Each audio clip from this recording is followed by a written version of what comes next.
This is the weekend edition of Fear and Greed, Australia's most popular business podcast. I'm Michael Thompson, and good morning, Sean Aylmer. Good morning, Michael. Sean, our weekend show is very different to the weekday shows because here we are nominating what we think is the biggest story of the week and the most remarkable story and the sleeper story, which is one that's flying under the radar a little bit. So it's kind of like a tip, basically. It's something to watch that's going to be bigger later, further down the track. And then our favourite story to wrap things up. It is competitive. We are looking for a winner in every category and then an overall winner between the two of us. For that, we need an adjudicator, and that adjudicator every week is our Fear and Greed colleague, Adam Lang. Good morning, Adam. Good morning, Michael. Adam, I was going to say, I reckon Michael's lacking a bit of pep this morning. Below his normal level. I'm ready and warmed up, and I'm going to stay warm. Do you know how? How? On this very cold winter morning, I'm wearing an hoodie. An hoodie? Mm. Is that one of those big kind of furry things? Like a blanket. Sits on your head. Oh, Adam. Mm-hmm. Well, that's dropped the pep level, hasn't it? Yeah, it's an instant pep killer. Yeah, goodness me. Shall we jump straight into the biggest story of the week? And Sean, I think I went first last week, and that ended in a draw. So, not that I hold on to these things. Would you like to go first this week? Sure. Look, I think the biggest story of the week was Parliament. It was the last sitting week of Parliament before the 5.5-week mid-winter break. All sides came out blazing. The voice referendum got top billing, really. The bill to authorise the voice referendum passed the Senate this week. The favoured date, among bookmakers at least, is October 14.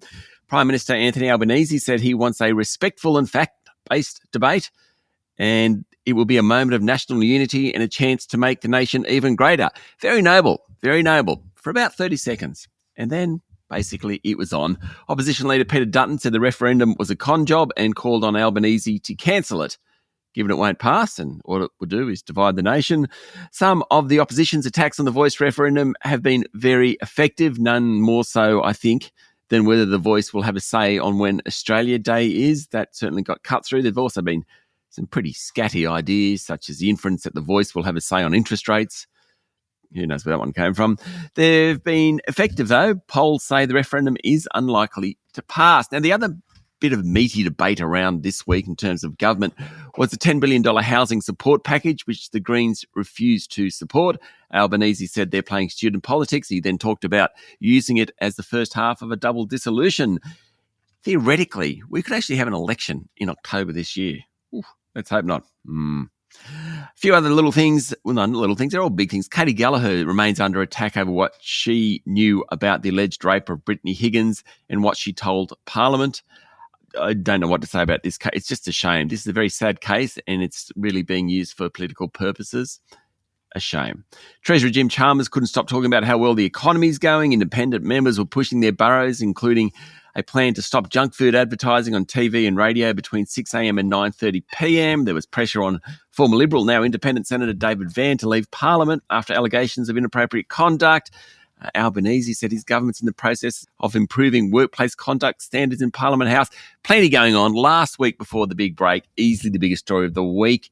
Michael, pep yourself up. Give us your big story of the week. Oh, it's hard to find one story that's bigger than your 7 stories, but I'm going to give it a crack. You did You did politics. And in doing so, you've kind of just drawn everything in. But it was a good story.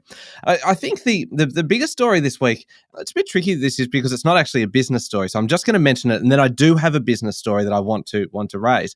But I mean, for me, the actual biggest story of the week was really the search for the missing submarine near the side of the Titanic. And obviously it ended in tragedy late in the week with confirmation that it looked like the sub had imploded and all 5 people on board were killed. That is the story that has had people glued to the news all week. And it has just been one of those things that people have just been watching on in horror. It is obviously not a business story. So I just wanted to mention that one as probably what is the other big story that's around this week. Before I get into my actual submission for this category, and Adam, in order to pick a story, I actually paid a lot of close attention to your criteria. Oh. What? God. What? Here we go. What? Subjective bias. What is that all about? Hang on, was that a sledge of me or of Adam? I think it was more of Adam, wasn't it? Yeah. Good. Definitely. Yeah. I'm with you. Yeah. So just so we're clear, the criteria are economic significance. Oh, you've written this down, have you? Well, no, I've only got 2 and I've forgotten the rest. Would you like me to do this bit, Michael? No, let's see how far I can go. Yeah. Economic significance, timeliness, subjective bias. That's one of them. Arbitrariness. yes. That's an unwritten criteria for Adam. What are the others, Adam? Okay, topicality and melodrama has been a recent entry. Oh, that's right. Okay. All right. Well, look, assessing all of those, we put it all into kind of Chat GPT and it spat out one story this week. One story that sits well clear of all the others. And that is the property market. Because it just begs the question, what downturn? Because the correction in house prices is now behind us. We got forecasts from Domain this week predicting that we are heading back to record price levels. Record levels. I find that just quite extraordinary. It's going to be, as they described, a well-established, steady recovery. And the reason why this is such big news, the reason why this is the biggest story of the week is because it defies all kind of logical expectations, considering the number of interest rate rises that we've had and the fact that there's probably still more to come. Yet here we are, beginning a sustained recovery in that environment, as we found out this week, and bracing for record house prices in Sydney, Adelaide and Hobart. You've got obviously population pressure is a big factor. A lot of people migrating to Australia over the next couple of years. Also a lack, obviously, of new supply. At the risk of doing a Sean and including other things, I don't really want to, but I will just mention these. Feel free to exclude these from the judging. I just want to make sure that I'm covering the story in its So entirety. this is the third story we've had in this particular. No, yeah, go on. I've done one story. Ignore the first part. That was just a mention. The story is the property market and the data that we found out this week. And feel free to exclude these other 2 bits, Adam, because I just want to make sure that I'm including them for the benefit of anyone listening going, it feels like there were other things that happened this week. And yes, there was. Let me mention them. They don't need to be counted in the score. Commonwealth Bank joining a handful of other banks in defying APRA guidelines and reducing the serviceability buffer for certain customers, essentially the extra amount they'd be able to pay or they'd need to be able to pay to ensure that they could handle kind of potential future rate rises. And the other big development this week isn't really a surprise. It is renter confidence falling to record lows as rents surge. And the news, obviously, of rising house prices and limited supply probably won't help that. Adam, feel free to just remove those 2 from the judging and judge me solely, if you wish, on one story, which is the fact that no melodrama required here. The fact that we are now beginning a sustained, well-established recovery in the midst of rising interest rates, which is just extraordinary. Housing in Australia worth around $9 trillion, the single biggest asset owned by most people. News that this downturn is behind us is a big, massive story. The flow onto the economy because of the wealth effect, because of the value of these assets rising, cannot be understated. On its own, it is the biggest story of the week. I am done without any drama. Okay. Criteria: topicality, timeliness, economic impact, subjective bias, and melodrama. Bit of melodrama at the end there, Michael. Sean, massive week in politics, including the Speaker at the end calling for all elected representatives to reflect on their behaviour, which just goes to show you what a tough period of Parliament it's been. Incredibly big story and stories within it. I think on economic impact, the property market story has to win, and I would clarify that that is just the residential property market that you're speaking of, Michael, and not the commercial property market, which I think is still got a fascinating path ahead of it in terms of returning to the office, what's that going to mean for valuations and so on. So I think you have to win for biggest story of the week. How can the biggest story be a forecast of what's going to happen? It's poor form to question the judge, Sean. I think we just... Genius. My strategy in this has always just been accept it and move on. When you win. The most remarkable story. Shall I go first on this one? Yes, go for it. Oh, I love this story. I think this is fantastic, and it's a feel good. It's a good news story. We had this week Australia's richest man, Andrew Forrest, and his wife Nicola, donating almost $5 billion. That's billion with a B dollars worth of Fortescue Metals Group shares to their charity, the Minderoo Foundation. That's 220 million shares, 1/5 of their shareholding in Fortescue. It came with a suggestion of sorts from Andrew Forrest that charities who've received stock in the past have done better holding on to them and using the dividends to do good. And that's their goal here, to, quote, create lasting change and the greatest possible good. We will find out more in the near future about the long-term goals of the Minderoo Foundation, because this is obviously a massive injection of cash into that, and it may well kind of change what they're doing. But they have indicated that it's going to see more money going into the existing causes that the foundation supports rather than taking on new ones. It already does so much, kind of anti-slavery and medical research and Indigenous programs and more.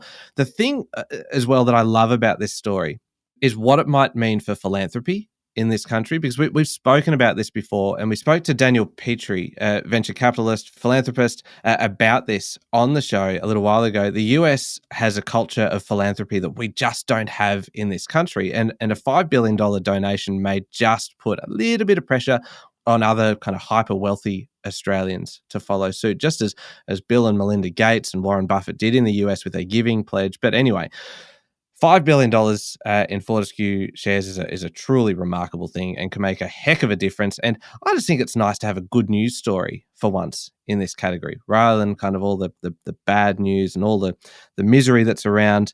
I think this one deserves bonus points just because it's so darn positive. And you feel free to agree with me right now, Adam, or anyone. Sean, even. Nope. Cool. Go on, Sean. Yes.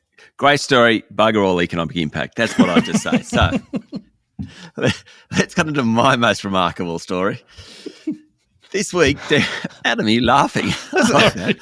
It's completely inaccurate and just like, but whack. Oh, God. Oh, I am reeling from that. Please just go on and just try and keep it positive. Very positive. This is as positive as it gets. Job losses. We love that. There's a lot of positivity about job losses. So Deputy Reserve Bank Governor Michelle Bullock this week came out and she said Australia needs to lose 140,000 jobs. It's absolutely remarkable. She said it. Very, very candid.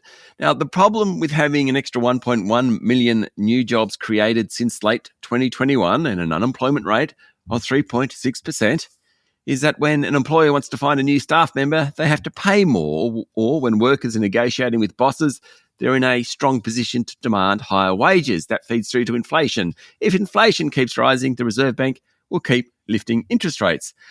Bullock's very reasonable point is that if you can take some pressure off wages growth, you can do that by increasing productivity, which isn't happening, or you can up the number of people without a job. There's a concept in economics, Adam, listening. Yes. In fact, I'm going to test you. Do you know what the NAIRU is, Adam? I do. Do you know what NAIRU stands for? Yeah, non-accelerating inflation rate of unemployment. Oh, there I was thinking it was a small Pacific nation.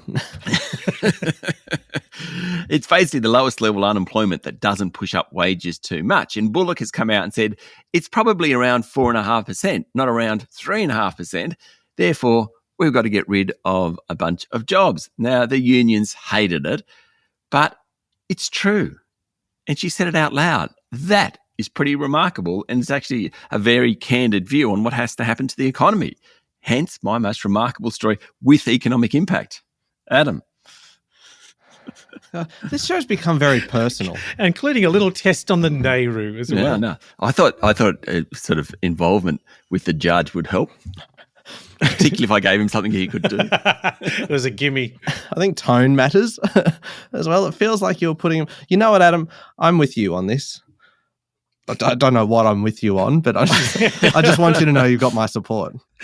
Well, I loved your story about the giving pledge, Michael, with Andrew and Nicola Forrest's donation. It is spectacular.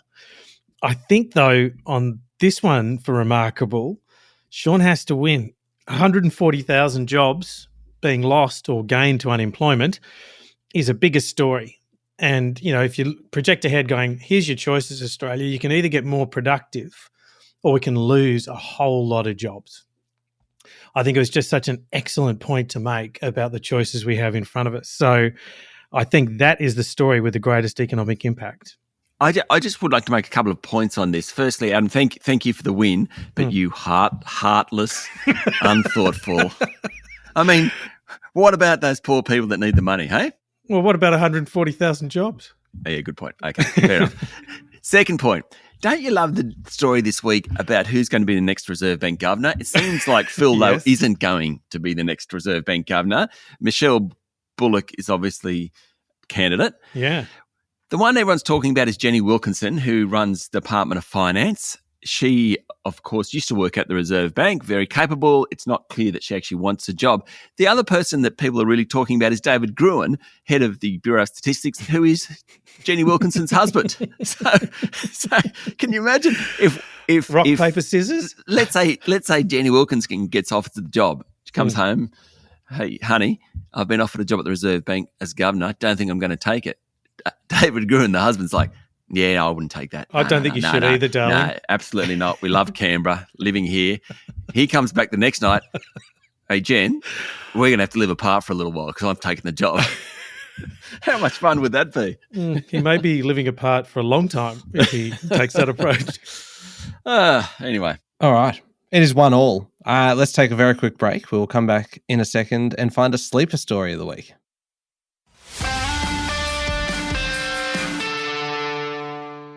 All right, we're looking for the sleeper story of the week. And the most remarkable thing I think so far about this episode is that Adam has actually made decisions because remember last week, I think 3 out of the 4 stories ended in a draw.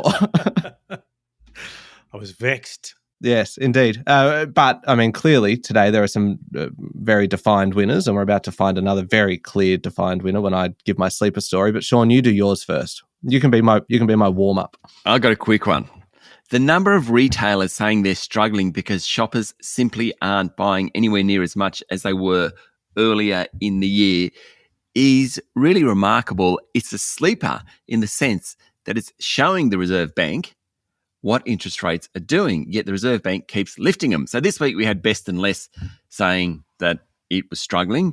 Add to that Wesfarmers, which of course owns Bunnings and Officeworks and Target, Treasury Wine Estates, Domino's, the pizza place, Baby Bunting, Michael Hill, the jewellers, Maggie Beer, Dusk, among others. The share prices of those companies have struggled, plus a bunch of other companies, retail companies, which haven't actually downgraded. Things like JB Hi-Fi, Premier Investments, Super Retail Group, Harvey Norman, all their share prices tumbled towards the end of the week. On Main Street, people are finding it really, really tough. And you have to wonder if the Reserve Bank has gone too far on lifting rates. We'll find that out in the next 6 months or 12 months or so. But if you look at the real world, they're telling us something very different to what the economists are telling us. Great sleeper story for anyone interested in economics. Michael, over to you. Oh, thanks, Sean. Short. Yeah, it was brief, wasn't it? I thought I was going to have a bit more time to prep. No, look, my sleeper story is actually a very serious one. And it's a bit of a sleeper because I think it has actually kind of taken a lot of people by surprise. And it is one that we discussed this week, a surge in early onset cancer in the under 50 age group. It's so significant, and it feels almost like we're kind of playing catch up on this now, that some epidemiologists are saying this should actually be called an epidemic. The data from the US shows that cancer rates in countries including Australia have increased faster for 25 to 29 year olds than any other age group, and rates for 20 to 34 year olds are now at their highest level in 30 years. And then at the other end of the scale, we've got cases in those over 75 have actually declined from their peak. Researchers don't know kind of the exact reasons behind the whole trend, but they do suspect that changes in nutrition and lifestyle and the microbiome, which we have talked about before, Sean, may play a role in this. And the fact that the biggest increases in cancer in young people have been in the gastrointestinal ones, colorectal and then esophagus and stomach and pancreas and liver and gallbladder, that is supporting the case for a link with diet. And so the Financial Times had all the details this week talking about the fact that the trend has economic and clinical and social implications. So we can expect to hear a lot more about this into the future. We've all heard a lot of, I think, anecdotal stories of young people, more young people, discovering things like bowel cancer. And here's the data now to back that up. So we can expect more research, possible changes to things like screening programs, perhaps starting younger. So it's a bit of a sleeper story because it's just come out of nowhere, really, in terms of the significance and the scale and the size of it. It is actually a very serious story. This has hardly been a light show this morning, has it? It's been very serious. Adam, help us out. Lighten us up. Give us some pep. We're living in interesting times. That's kind of unfair, inviting him to give us some pep on the judging of a category in which we've just both done pretty depressing stories. Well, these are both really tough choices. I think on economic impact, retail struggling to me is an enormous impact. Sean, if I was to ask you, what percentage of GDP or consumption is retail, and it's such a high contributor to our economic progress. Yeah, consumption's 2/3 of the economy. Retail trade, it's a big chunk of it. I don't know whether it's half, but it's thereabouts. Well, let's just say it's around half, right? That has a profound effect on all of us. And, what happened through COVID to now, sure, some people won massively. And you say that there's been corrections since then and perhaps some normalising. On top of that, the highest interest rate rising cycle in living memory has really challenged people's ability to spend, and retail suffering. So I think that is a big sleeper story. The early onset cancer surge in under 50s, and what was that, Michael? 20 to 34? Yep, and now at their highest level in 30 years. Yeah, so that, you can imagine those individuals, that is an incredibly adverse impact on anyone's life and the people that love them. So that's a concern. And amongst our change in diet, younger people are drinking less, they're smoking less, we're all living longer. You think, shouldn't we be getting improvement in these stats? But we're not. That's really interesting and a big sleeper story. On economic impact, I have to give this one to Sean because I think that is going to have a more profound impact on our business in the short and medium term. So I think that's the sleeper story of the week. But not very happy. No, it's bloody miserable this morning. Or Lang. Yes, it's my fault. Yes, I agree. Let's lighten things up, shall we? Yeah. The favourite story, although in the past I have actually chosen quite a negative story for my favourite. Well, why don't you go first? I'm sure you've got a positive story this week. I do, but I am doing something a little bit different for my favourite story. Go on. I want to talk about airlines. No, really? Yes. I had no idea you had an interest in airlines. I do. I noted this week that the annual Skytrax Awards named Singapore Airlines as the best in the world, which is... You noted it. Excellent. I noted it. Well, yes. And then it was also interesting to note as well that Qantas had a bit of a fall, which is probably not words that you want to use kind of all in the same sentence, is it? Dropping from 5th best to 17th, and considering this is based on passenger satisfaction surveys, and the last year or so has been plagued by late flights and lost baggage and high fares and long waits on hold for kind of customer assistance, it may not really be much of a surprise that they have had that drop. But bring the pep. Here we go. The other big story about airlines, and this has really got me actually genuinely excited. That was just to warm you both up. How about this? This is just remarkable. On Monday, Indian budget airline Indigo placed an order to buy 500 jets from Airbus. That is the single largest order of any aircraft ever. That is pretty amazing. But that's not all, because the next day, on Tuesday, Air India placed an order for 470 jets. They had 250 from Airbus and 220 from Boeing, and the potential to get another 70. So in just 1 week, in just 2 days, you have had 2 Indian airlines ordering nearly 1,000 aircraft.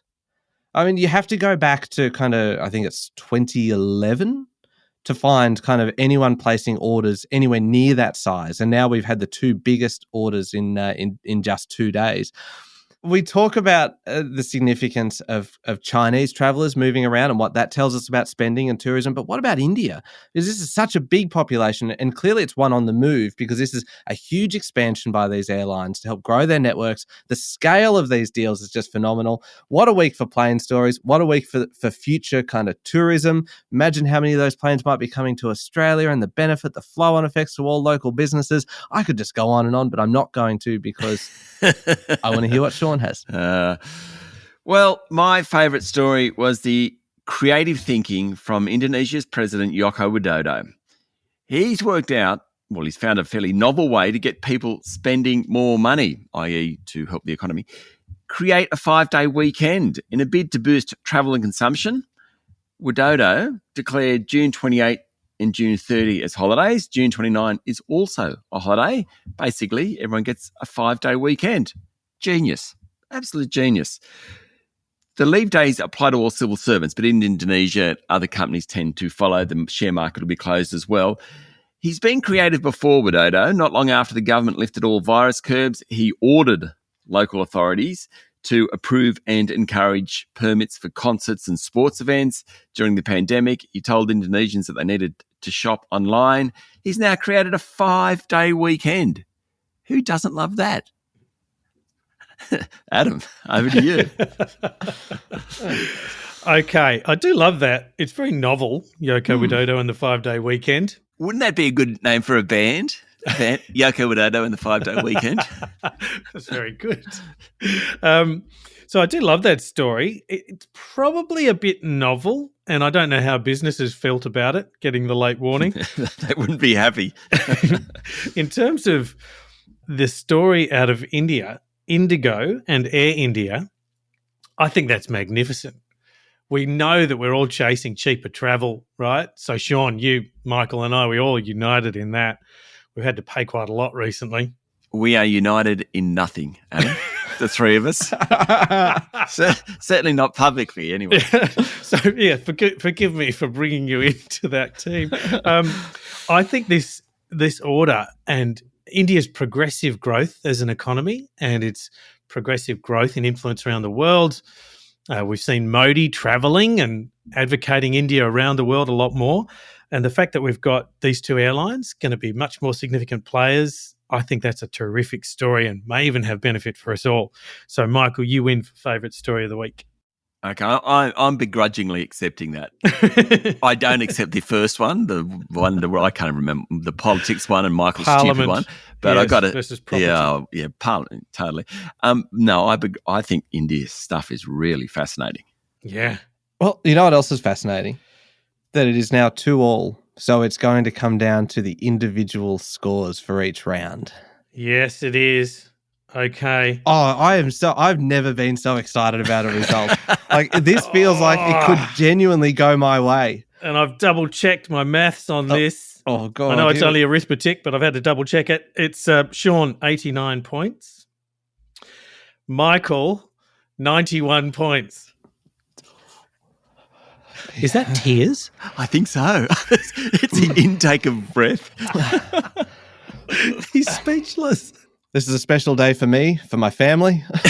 This has been quite the 24 hours, really, hasn't it? Because we have had, well, for Michael specifically, yeah, we've had the big night last night, the launch of his book. At last, and congratulations again, Michael. What's it called? What's it called again? Where can people buy it? Oh, well, thanks for asking, Sean. I wasn't expecting that. It's called How to Be Remembered, and it can be purchased at any good bookstore. Any good bookstore, even the non-good bookstores. It can be purchased basically anywhere. And on midweek this week, coming up, it will be released in the United States in all US bookstores and things. So, how exciting! So if you happen to be listening to us from the other side of the world, there you go. Wow, I definitely need to work on my sales pitch, don't I? Yeah, I think so. I kind of fell a little short there. But Michael, I have read it, as you know. I loved it. I've bought copies for friends who've also loved it. So congratulations on the book and the launch. Thank you very much. And now this victory is just really kind of... It's capped off quite the way. Unfortunately, I suppose we shouldn't bring it up, but your son's soccer team that you're coach of hasn't been quite as successful. But otherwise... You just can't let me have it, can you, Sean? You must just find a way to bring me back down. Anyway, look, good result overall. I think we're all happy with this one. Thank you very much, Adam. Great judging today. Thank you, Michael. And thank you, Sean. Thank you, Michael. Make sure you're following the podcast. Join us online on Instagram and LinkedIn and Twitter and Facebook. I'm Michael Thompson. Have a great weekend.